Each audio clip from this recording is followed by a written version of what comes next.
Hardy's Hardos. We're finally back at it. It's been a crazy couple weeks in the NBA world, that's for sure. We kind of just had to wait till after the NBA finals and the draft and all these trades going on to get back to you guys. But Spinny, how you been feeling, man, in regards to the NBA and what's been going on these last couple weeks? It's been a wild one, man. We got some Yeah, crazy draft picks. We got the steal of the draft going at number bruh, 16. We got look at this all this dude. crazy stuff happening. You know how it would be. All right, let's listen to Jack, and then we're gonna dive right into all this crazy shit.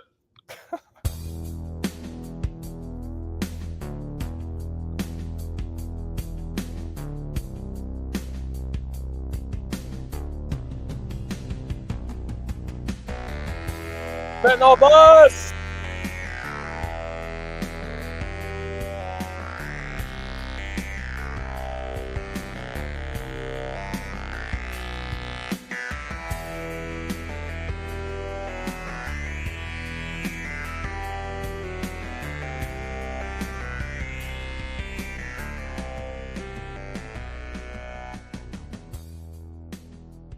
Hardy's Hardos. I think Spinny's just on one these last couple days, man. He's just out here yelling stuff in the midst of Jack's beautiful song. What are you I don't know doing, what Spinny? you're Why are you talking ruining about. that? All right, I never classic heard fashion. anything. I had I no knew he was idea. gonna say that. Really? Did you? Then why did Yeah. you say it before? Oh my God. Yeah, Whatever. exactly. You would have known. NBA Finals, Spinny. Obviously, as we know, the Thunder they won their first championship in Mickey franchise Mouse history. Yes, that's championship. right. First one in franchise history. The Sonics do not count. Fun fact. The Mickey Sonics. Mouse! Play the team with their best player on it.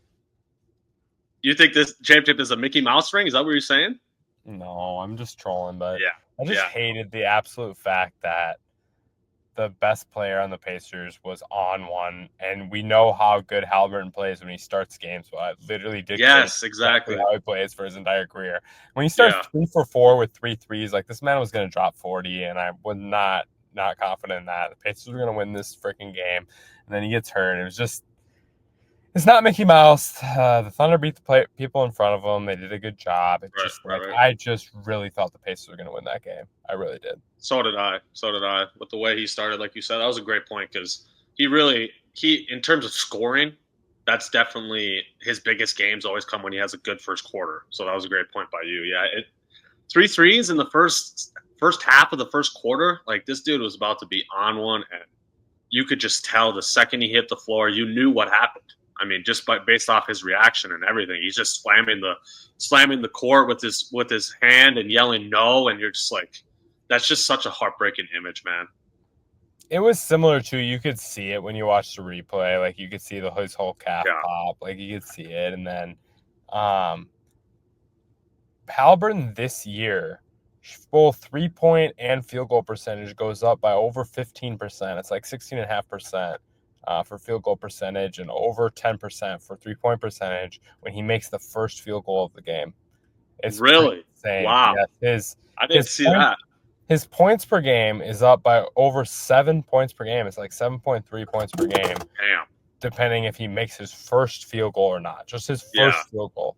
So like when he started like that, man, I just it was just sad. Yeah.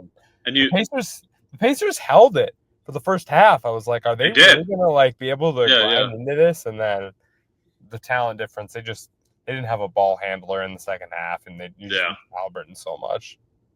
It didn't even it just kind of took the whole energy out of me. Like it didn't even seem like a game 7 anymore once he got hurt. Like the intensity just was off. The fans were off. Like they didn't know what to do. It was so stinking loud in there pregame and in the first part of the first quarter. But the energy was sucked out of the crowd too, because they were just like, "What? Like, do we cheer now?" Even the Thunder fans were exactly. That was perfect way to say it. Like they were just kind of like,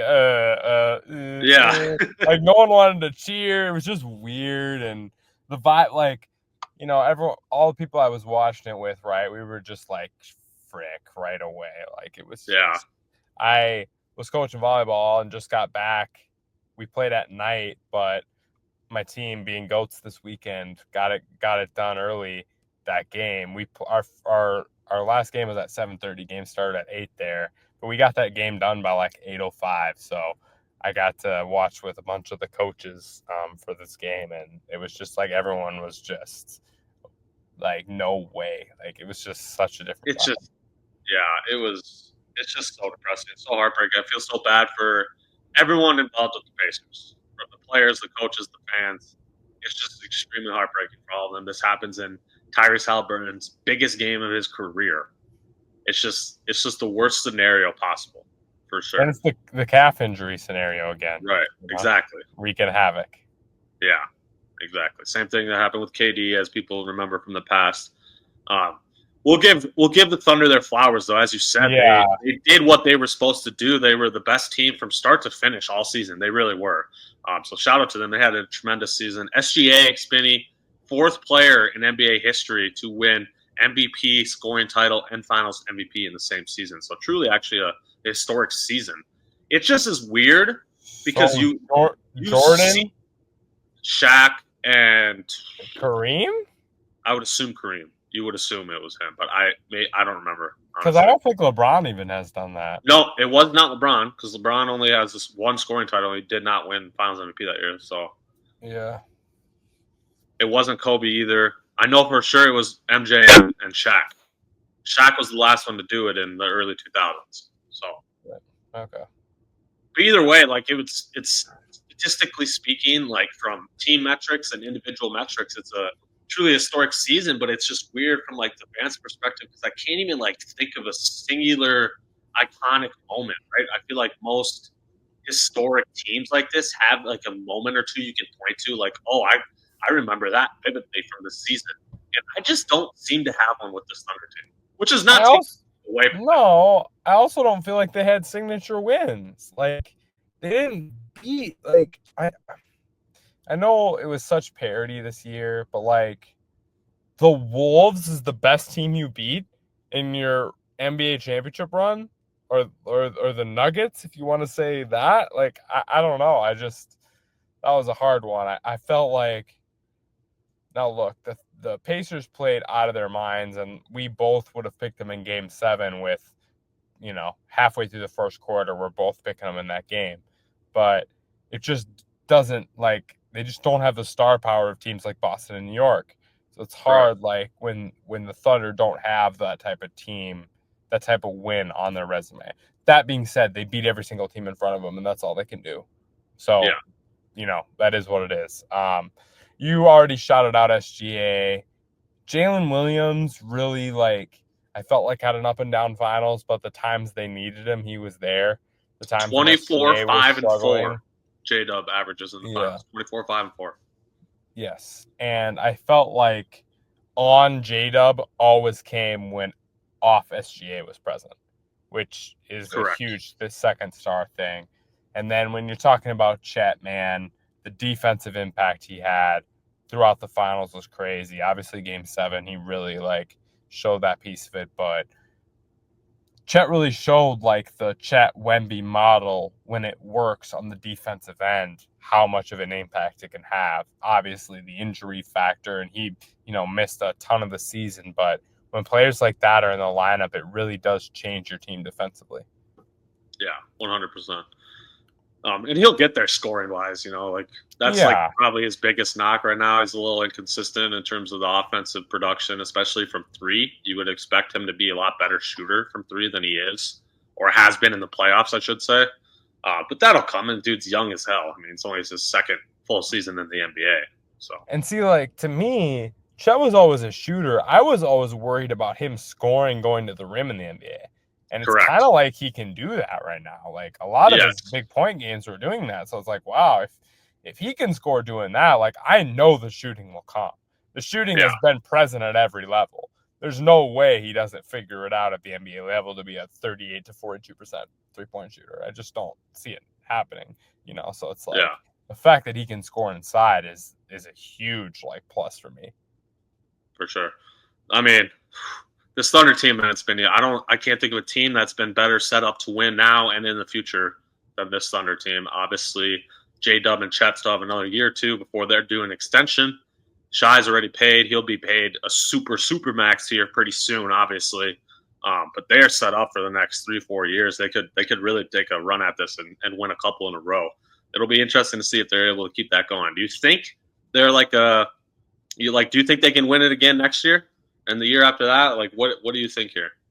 I mean, multiple years, I don't know, but next year's pretty up for For grabs. sure, next Like year, yeah, the yeah. Jason Tatum injury changes like a lot They got to of get through the that West, scenario. and they're good.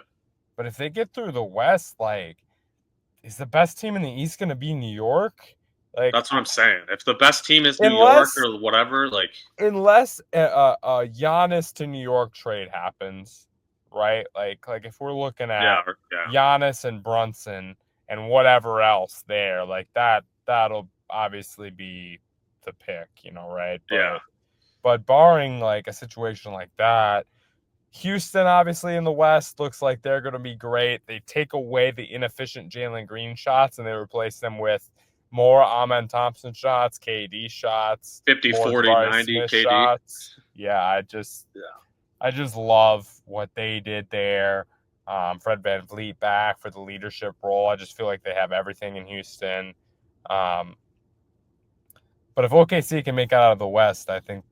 I mean, I just don't see teams in the East beating them next year. I just don't know who it is. I definitely think unless it's Indiana, they're I the heavy guess. favorite.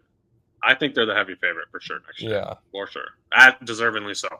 SGA Spinny 36-5 with 2 steals and 1.5 blocks is his finals stat line. That is extremely impressive from a guard. 3.5 stocks per game. Like that is 30 that's points MJS a game. Period there. is crazy. 30 points per game plus 3.5 stocks. That's an MJS performance in the finals. It really is. Yeah. Statistically speaking, I'm saying. J-Dub already said 24, 5, and 4. I'm going to throw out some more numbers here. Hallie, in terms of numbers, surprisingly little low. 14, 6, and 5 for Hallie. Siakam was the big Pacers guy in terms of stats. 19, 8, and 4 with 1.5 steals, 1.5 blocks for Siakam.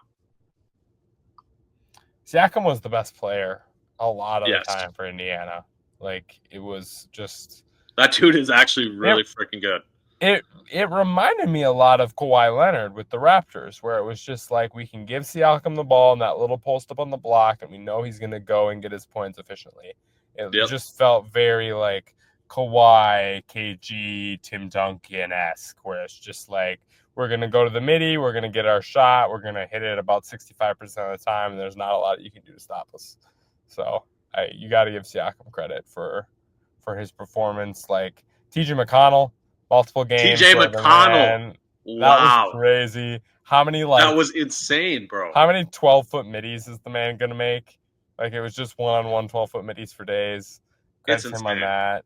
Bennett Mathurin, I was really impressed with throughout the series. He was one of the guys in Game 7 I felt like didn't quit start to finish. Oh, that dude was like he was competing. Down 24th quarter, he didn't give a single fuck about that, bro. He was just going at them, and that's why they were able to make it a somewhat of a game by the end. They really did. That's shout out to Mathurin, man. I loved that intensity that he brought.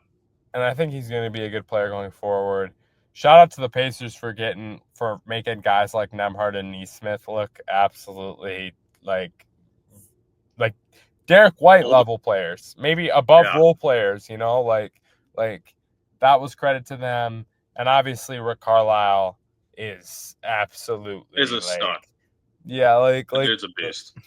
I don't know. The comparison is hard because I feel like Jay Wright is the comparison as far as like a college game guy. Like, it's hard for me to find an NBA comparison of a guy who really brings his maybe not as talented teams up to the talent level of other teams. Because in the NBA, it's a lot of like, I would say Phil Jackson, most talented team. Right. Pat Riley, most talented team. Like, it's a ton of like Greg Popovich, most talented team, or top 2, 3 most talented teams. Like, there's not a lot of bring your lower team that's maybe not as physically talented to as good as they have. I would say post Big 3 era Eric Spoelstra. Yeah, that's a good one too. That would maybe be the closest, but yeah, I mean, do you have any other thoughts? Otherwise, the last thing I want to say about this series, it was an excellent basketball series. It might not have been your stereotypical perfect NBA Finals matchup in terms of storyline or whatever the casual fans prefer, but in terms of actual basketball execution, coaching, high-level offense, high-level defense, it was all there. It went 7 games. We haven't seen a 7-game final since 2016. I thought in terms of the actual basketball played on the court, it was a tremendous finals to watch. I was Agreed. totally fine with it as a basketball. Mostly close games overall. Yeah, exactly. Throughout, which is a big finals thing. Like series can go 7 and be blow up,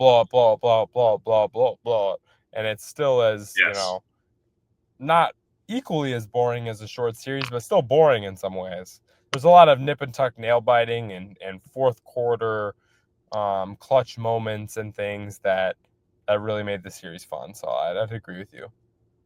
Shout out Pacers, man, for that season. That was an incredible postseason to watch. That Pacers team was so fun to watch. I mean, that was the team of destiny, honestly. They ultimately didn't get it all done, but that team was the underdog I saw in like 18 of their 24 playoff games or something around that line. Like, that's insane, Spinny, the run they just made. So shout out to the Pacers.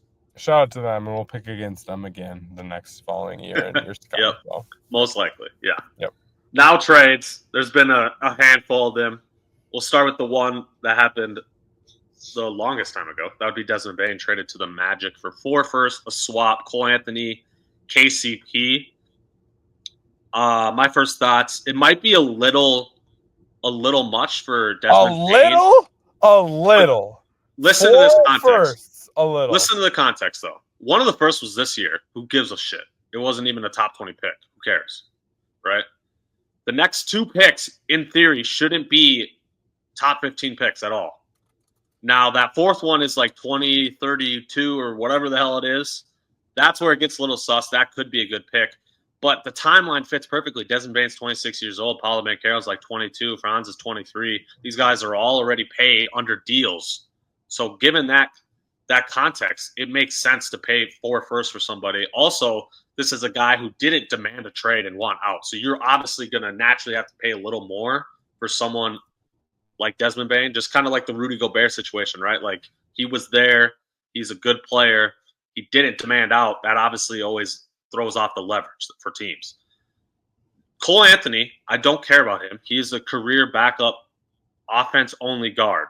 I don't think he'll ever be anything more than that. KCP just came off one of the most horrendous seasons you could have, especially for him. Definitely his worst season of his career, and is getting paid over $20 million. So I think almost you have to toss in another first to take KCP back in that deal, because that's a brutal contract for KCP. So I don't know. I just think the fit's incredible, and it fits their timeline. So while it is a little too much, I think, for a guy like Desmond Bane, I just love the fit and the context given the timeline. So can Desmond Bane shoot the basketball? Can Desmond Bane bake open threes anymore or not? What do you mean? This dude is a career 40%. This guy's a career 40% three-point shooter. What are his stats from last season, though? Like, I just feel like Desmond Bane has been lost. Am I crazy? Am I? I think you're crazy. Really? Like, why do you think I'm crazy? 19-6-5 last year. Yeah, 19-6-5. Meh. What do you mean, man? That's not bad at all. I'm looking at postseason stats. Sorry, Hardies and Hardos. 30. Let's go to. Okay, he's had 5 years in the NBA. 39% from 3 still last year on 6 threes a game. 41% Spinny in his career over 5 seasons. 6.5 threes per game is his average for his entire career, and he shoots it at a 41% clip. This dude is a straight bucket from deep, and what did the Magic need more than anything? Is a 3-point shooter. Yeah, you're right. So I'm not going to disagree that. I do think he's not worth 4 firsts. I'm not disagreeing with that. But Orlando, I think, is one of the only teams that this makes perfect sense for. That's where I kind of stand. You think contending comes from Paolo, Franz, and Bane as your 3 boys? Why not when you're in that shitty-ass East? All right. They played metric-wise. Paolo and Franz better show me something. More so Franz. I'm not convinced Franz is a second star in this league. Paolo I'm pretty convinced about, but Franz is a second star I'm not sold on. Franz's 24 a game or whatever it was last year wasn't enough for you? Are they going to win more games? 24, 6 and 5. 24, 6 and 5. Franz Wagner last year. 23 years old. All right. You believe in them? I believe in them in the shitty East. 100%. You think they can beat New York or Indy? Maybe not beat Indy New York, not, but obviously in terms of, I think their defense is already there, and this just gives them another offensive option. And while these guys grow together, since they're all under contract already, once they grow together, I mean, think about how much growth a guy like Paulo, in theory, has, right? Now, this is obviously a trade like this. You're banking on Franz Wagner and Paulo Banchero, like you're saying. So if you don't have faith in those two taking the strides that they're supposedly going to take, then I get your hesitation with the trade. But just like the Magic, they have a ton of confidence in those two. Yeah, and I get the Bane thing. I just how bad the Magic's offense looked last year. It was brutal. Brutal. And I just am not sure if Desmond Bane is the solve for that. That's fair. Totally fair. Kevin Durant traded to the Rockets. Pick 10 turned into Cayman Malawach, as we saw on Wednesday. Jalen Green and Dylan Brooks. So those three players for Kevin Durant. I think this is an insane win by the Rockets in terms of not having to include Jabari Smith, Tari Eason, Cam Whitmore, or Reed Shepherd. None of those four were included in this deal. I don't know how. To me, it was always Jalen Green plus one of those guys, then maybe Dylan Brooks to match salary and a pick. That was always the deal in my head. So I don't know how they got this deal off without including one of those young guys. And then not to mention the Suns' future first. If you're the Suns, how do you not get back at least one of those futures? So the Rockets still control your future. I just don't. That was a great deal by the Rockets, I thought. I like the idea of Green and Booker. You do? I mean, if Green, I don't think I do. Why? Because Green think they fit. I don't know if Green's a winning player. Who's the point guard? Jalen Green is the point guard. Put your faith in Jalen Green. Well, there we go. That's what Phoenix just did. If you don't believe in Jalen Green as Phoenix, then you're freaking crazy to do this. But they obviously believe in Jalen Green. Yeah. I agree with you, though. I am surprised, that Houston's going to be able to go with Amen and Van Vliet and Katie and Eason and Sengun, and then still have those other three guys off the bench, Shepherd and Cam Whitmore and Jabari Smith. And Jabari Smith. Or do you put Jabari's probably the four and Eason's off the bench, whatever. But one of those four is a starter and the other three off the bench. Those are your 8 guys. Reed Shepherd didn't play last year at all, really. And he was killing it in the G League, though. I mean, he just can't play defense. I think that's why he didn't play it. How. Yeah. I mean, it's a similar situation. It's better Peyton Pritchard is what I see. You know what I mean? He wasn't playing PP either, and Reed's better than him overall, I think. Obviously, draft stock and all that. So it's that's just the situation going on. So if Reed can at least play half-ass defense, I think the man can get 15 to 20 minutes a game. And Cam Whitmore, he had a couple games last year where he filled in for a Jabari Smith when he was hurt or whatever and scored 20 instantly. That's just an instant offense guy off the bench, only 20 years old. It just blew my mind that they were able to keep all those other guys, and Jalen Green was the only young guy that was traded. It just blew my mind, dude. Cam Whitmore must have a weird personality or something that doesn't click. Well, he thinks he's an alpha, so there's that. You think that's why? Because I feel because that's why he fell in the draft, right? And it didn't work with Jay Wright.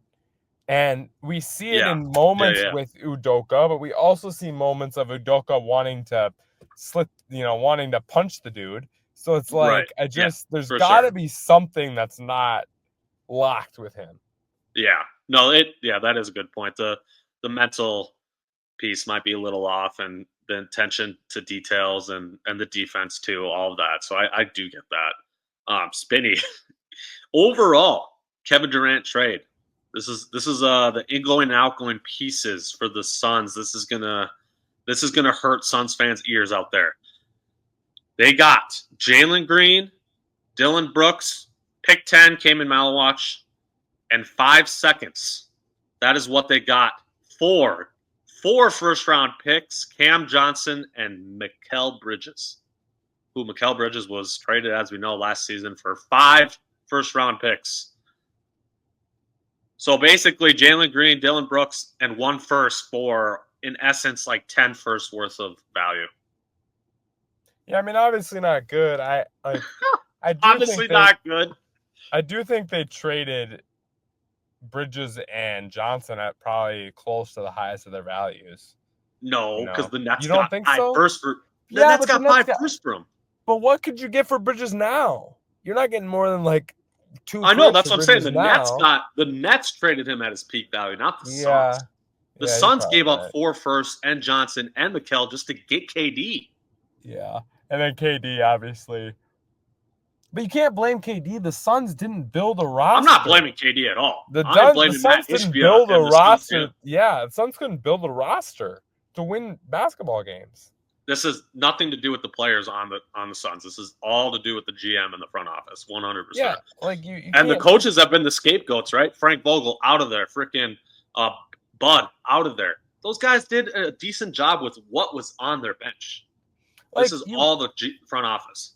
And how are you supposed to win games in today's current NBA climate without guys that can play defense consistently? Like you can't win games with KD, Booker, and Beal all in your lineup at one time at the end of the game, unless you have like a Wemby or like a prime Rudy type rim protector. That's the only way. Yeah.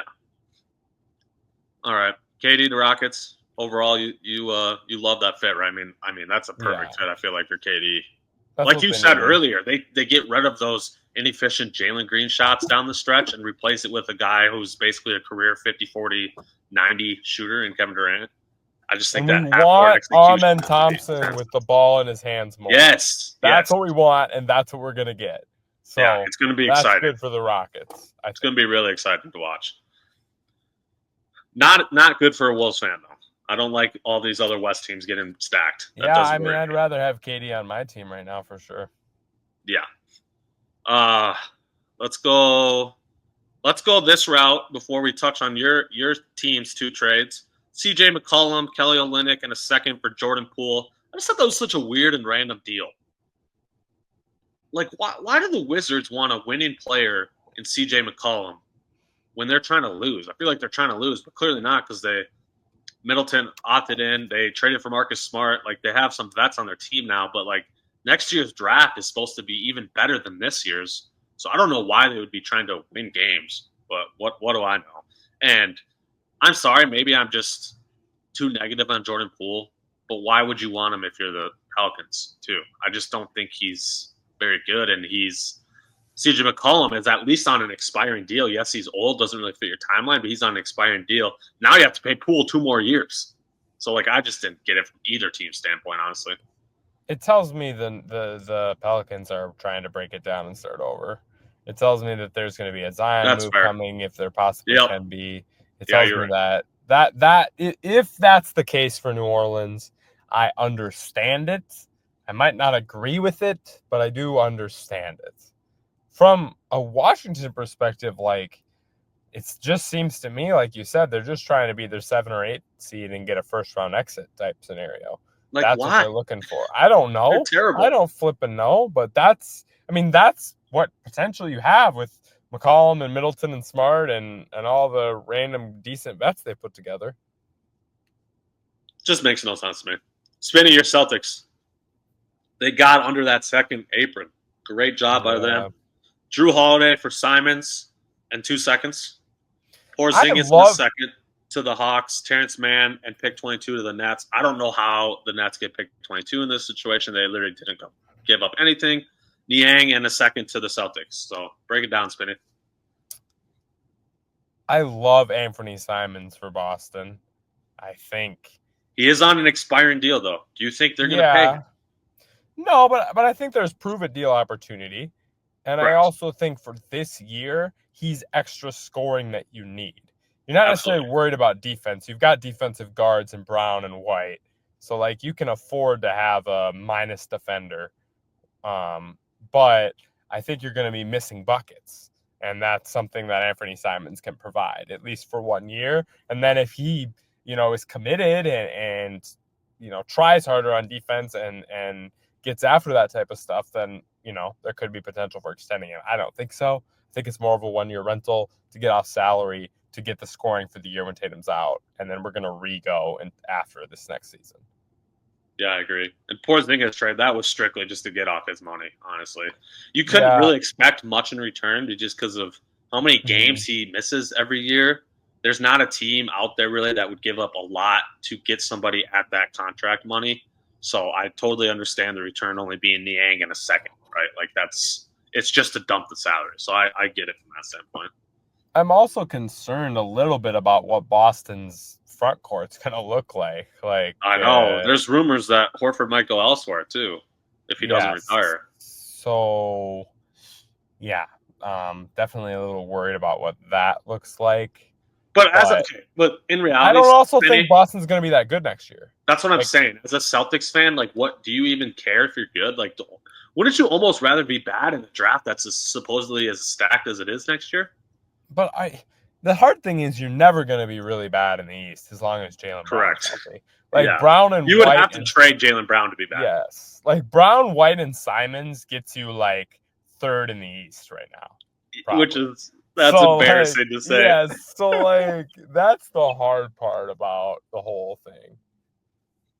Man, Derek White, bro, I'm so glad he's sitting on my fantasy basketball bench right now. Woo-hoo. He's going to be hell of a dynasty piece next year for me. If you got Brown and White stock in Dynasty, you're loving your... I mean, Jaylen Brown might be second team All-NBA next year, just purely based on the amount Bro's just going to be hucking it, man. He's going to get. Yeah, I mean... He's loving his life right now, actually, I think. Yeah. We'll see. I'm interested to see if they can win games with him or not as the best player. You think they're done, though? You think they're going to hold on to Brown and White, or is one of them on the move? I hope they hold on to Brown and White. I think, White's contract's too good, man. White's contract's too good, and the Brown return better be crazy. The offers I've been seeing from Utah and stuff to me are not even close. I need a Kevin Durant type offer. I need a Mikhail Cam and 4 first type offer for Jaylen Brown. If I'm not getting that, I don't want it. I saw rumors. So we talked about the Rockets earlier, right? Keeping a lot of that ammo. Yeah. What would let's just throw a random deal together here. Jabari Smith, Cam Whitmore, Reed Shepherd, one of those two. Let's say Reed Shepherd. Jabari and Reed plus some of the Suns futures and some of the Rockets. So 4 or 5 firsts with those two. If I'm getting Suns futures, that's for sure a thing I'm thinking about. It seems to me that Sengun and Amen are untouchable, right? Yes, I would think so. The vibe that I'm getting. So for sure, Amen's definitely untouchable. I mean, I'd rather have Sengun and Whitmore. You would rather have less first but take Sengun. Yeah, I think Sengun is a player you want. And I also think Sengun and Tatum and White together is a pretty nasty combo going forward.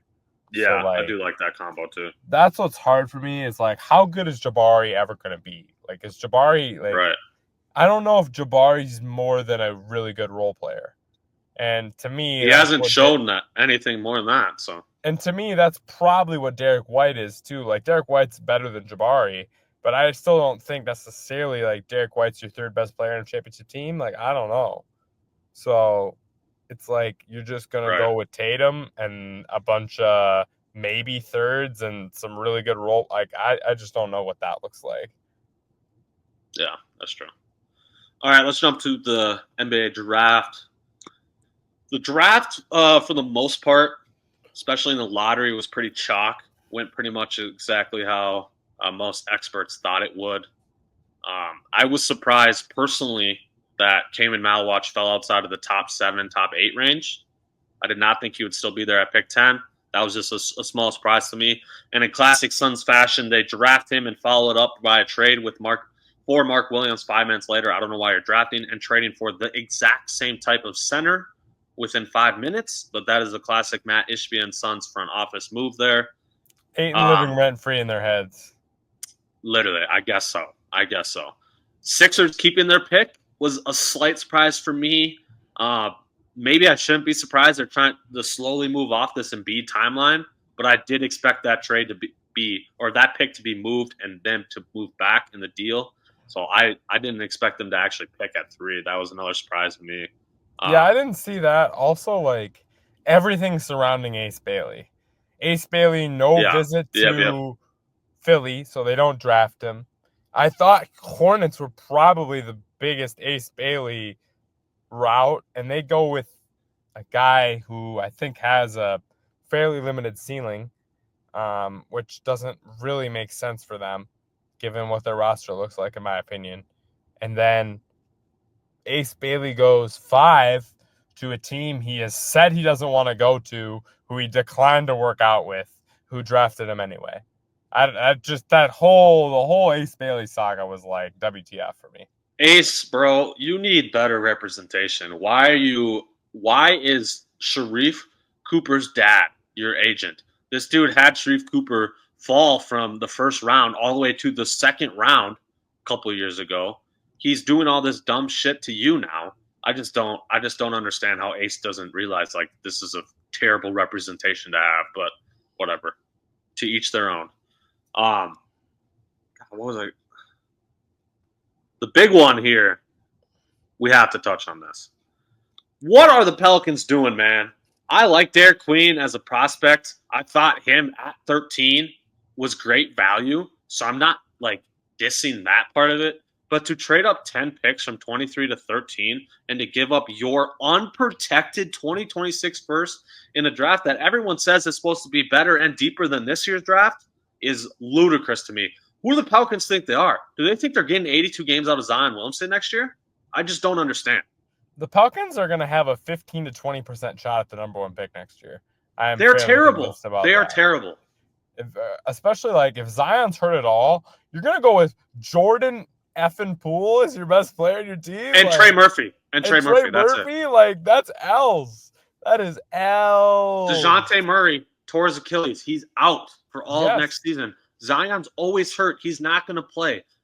Then we get to Jordan Poole and Trey Murphy as your best 2 players. What are we talking about? Like, the Hawks stole that. Like, that's a top 5 pick probably. That you just traded. The Hawks are just rejoicing. When the Hawks GM probably got that call and was like, "What?" Yeah, and I get to finesse you again because actually they did finesse them for the DeJounte deal in the first place because they got Dyson Daniels plus first-round picks. And everyone's been saying like, "Well, if Derek Queen's a fucking all-star, like no one's gonna be talking about this." It's like, yeah, okay, cool, which is true, but. Like, the odds that Derek Queen is an all-star, like, I don't know, 20%. Especially as a rookie? 20% at absolute max. And then there's probably a good shot that you trade the top 10 pick for him. Like, I don't know, man. I just question the value piece. It makes no sense. If you were like, Derek Queen is Chris Webber, like, yeah. Right. But, like, are we really that confident in our Derek Queen analysis? I don't know. To me, you have to be, like, one move away from, like, actually being a legit team to make a deal like this. Not 7 moves away. Not a top 7 lottery pick team to, like, a fringe playoff team. Like, this doesn't even solidify them as a playoff team. That's why it makes no sense. It makes no sense from any standpoint. If you're the Thunder or if you're Minnesota or anything like that. Anything like that, yeah, sure, maybe I get it. But, man, you're like the 13th best team in your conference, and you're going to make this deal? Bro, I think the Hawks, for sure do it, even if it's like a top 7 protected pick. I think the Hawks still make that deal. Agreed, and they got it unprotected. This could end up, Spinny, if they get lottery luck, this could end up being pick 1. Yeah. Pick 1. They could get AJ Dabasana or however the hell you say his name. Are you kidding me? Just ludicrous action by them. Nets also. What are the Nets doing, man? You cannot actually draft all 5 picks. Do you think you're actually going to develop 5 rookies with the Nets track record of developer rookies in the first place? You think Igor is going to be good? Are you an Igor guy? I'm not a anyone they drafted guy. I don't like any of their players because they picked all ball handlers, guys that need the ball in their hands to be successful. Like, what are we?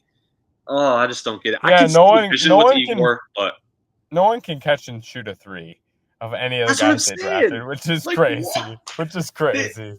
They just have playmakers. Like, sure, they have some potential playmakers out of these picks. Like, I can see the vision for one Igor. of them's probably going to hit. Yeah, I can see that vision, but it makes no sense from a roster construction standpoint to draft 5 rookies and also have them all basically be the same type of player. Like, what are we doing, Brooklyn? I know they fielded calls for trading some of those picks, and they probably didn't get the value they wanted, so I get all of that. Yeah. But it's still just brutal GM work, man. You got to at least trade one of those first for, like, a first next year or something, you know? Don't throw all your eggs in one basket. Like, that just makes no sense. Agreed. My guy, Walter Clayton, is about to play major minutes for the Wizards this year, and he's about to be good. I think there's my only worry, though, chances for him. My only worry with him, there's a lot of freaking guards on that team, dude. True. So he has to really impress, I think, before the season starts in summer camp and stuff to steal some Keontae George minutes and shit like that. Oh, I forgot about Keontae George. They got to. They still have to trade Sexton at some point. They still have Jordan Clarkson on the team. Obviously, Clarkson is a guy that should be traded at some point this year. Wait, they just have a lot. Oh, he's on Utah, isn't he? I forgot they traded him. Yeah. So I do love Walter Clayton. I'm glad he went 18th because I was worried that he would fall to the end of the first round just because, like, oh, he's 22 years old and he's only 6'2", 6'3", like the classic shit you see, and then the dude ends up being a freaking dog. I was hoping the C's were going to get a chance at him at the end of the first there. Oh, I would have been I think he actually could have played minutes for them this year. I would have been pissed. You would have? They took a guard, too, because they took Hugo, this Spanish guard. Yeah. I would have been pissed because Walter Clayton going to like a winning franchise like that with studs all around him. He's just such a good shot maker, man. And I just think that translates. Like, he just makes contested shots consistently. And that's one We're gonna see some crazy shot making, I think, from Walton Clayton and Ace Bailey duo over there in Utah now. It's quite the duo. Cedric Coward, I want to shout him out. Pick 11. Spinny, this guy started at D3. We know a lot about the Division III athletics, me and you. So shout out D3. Shout out Cedric Coward. Making it from D3. This dude had to pay $25,000 in tuition just to play basketball as a freshman, and now he is a lottery pick. What a journey for this dude. Crazy. I think he could be legit, too, because he's 6'5" with a 7'2" wingspan. He's kind of like a Jalen Williams type build. But he's way better at shooting. So Cedric Coward, I like him. Jan Hansen. Spinny, you're a Jan Hansen truther here. I had no idea who this dude was when they said his name at pick 16. I was like, bro, what the hell is this? Third highest pick from China. They already have DeAndre Ayton and Donovan Clingan on their team. So a roster standpoint, I don't really think that makes any sense. But you're the Jan Hansen truther, so give me the case here. I just really good ball handling, decision making forward. I just get Sabonis for a 7-footer. Yeah, I just get Sabonis, Sengun, and I'm not going to use this man's name. Jump all the way to Sabonis and Sengun right away. Insane. Not right away. I'm right away, but like, don't you dare say the final evolution of those two right there. Don't you say his name. I think we know all the final evolution. 3-time MVP, but listen, I think he plays at his own pace. I think he can make shots. That's good, yeah. And I think he makes good decisions with the ball. Okay. Those are all things you like, especially from a 7-footer. So yeah, I can see the vision now. Thank you for shedding the light a little bit. I just don't.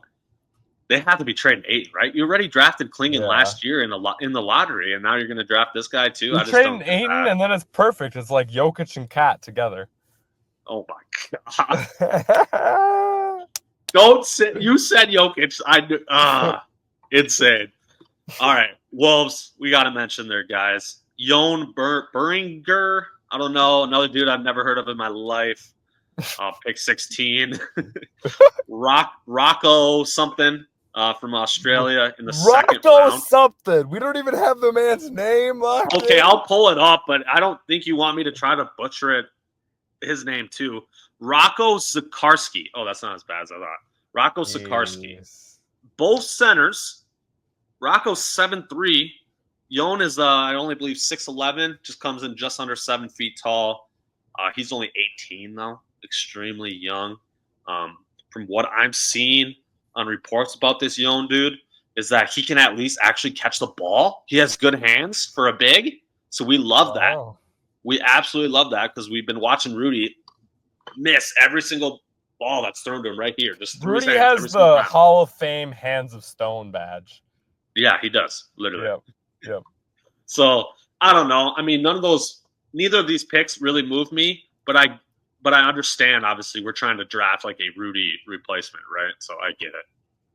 I love you, KD, but screw you, man. I just wanted these picks to be in Phoenix. Yeah, I didn't even want to pick here, bro. I didn't want this pick. I wanted it to be traded. Why don't you want to come to Minnesota, KD? Figure it out.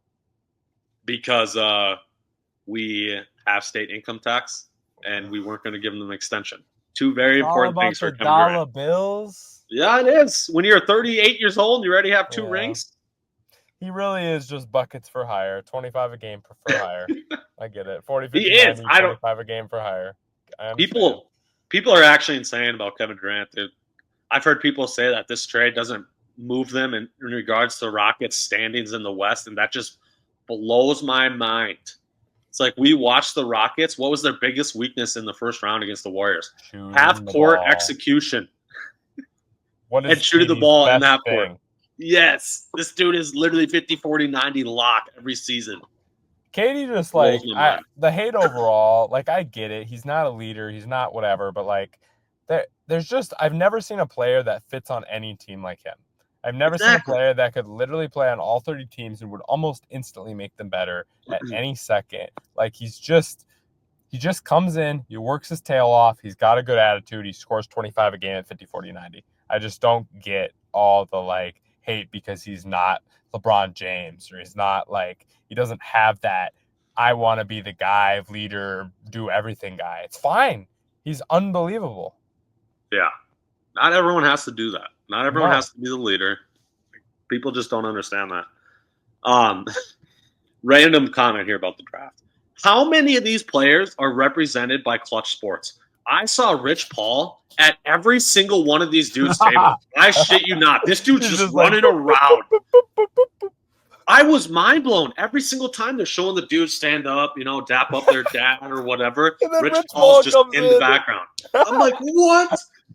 I'm serious. There's at least 5 to 10 players in this draft alone represented by Clutch Sports. He was everywhere on draft night. It was insane to watch. Rich Paul's a dog, man. Give him credit for everything he's put together. Clutch does a good job. Is there any other picks that stood out to you? Otherwise, I have 2 interesting ones. 2 like more. Yeah, throw some out. I got nothing else. This guy isn't going to play for a couple of years, but the Thunder, I think, nailed it again. They drafted a Hartenstein replacement in Thomas Sorber. He's literally exactly Hartenstein, basically. So in terms of what their roster needs going forward, that's the perfect fit for them. And even more low-key, I really, really, really like Nick Clifford from Colorado State, who went all the way to 24. He's headed to Sacramento. That worries me a little bit because that franchise is pathetic. But Nick Clifford, I think that's a dude that can come in and score like 16 a game immediately. Like this guy is big. He can score through all 3 levels. So I really like Nick Clifford. I think he's going to play he's going to be a lot better than his draft selection suggests at pick 24.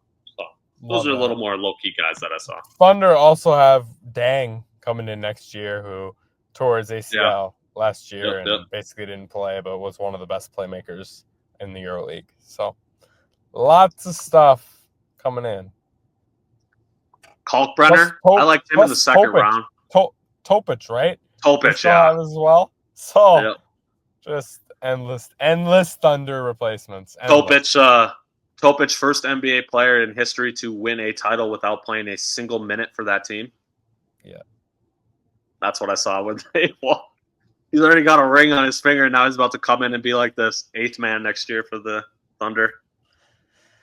That's what I'm saying, man. This Thunder team, they're set up. They're set up for years, bro. That Sam Presti, he is the GOAT. He might be the GOAT GM. He's gonna I'm leave serious. too, and he's gonna go to LA or Seattle and be the new or Vegas or Seattle and be the new GM of one of those new teams. That was guaranteed. I mean, I hope so from that franchise's perspective, right? To at least get them going a little bit when they start. Just insane the work he's done. I mean, he was here when they had the big three originally. You know, he's drafted all those guys. Yeah, he's drafted or acquired SGA, Chet, Jalen, KD, Harden, Westbrook. Quite the track record. What? That's crazy. And Jalen Williams, pick 12. Remember, pick 12, Jalen Williams. All the PG trade. SGA, pick 11. He traded for him as a rookie. Yeah. Okay.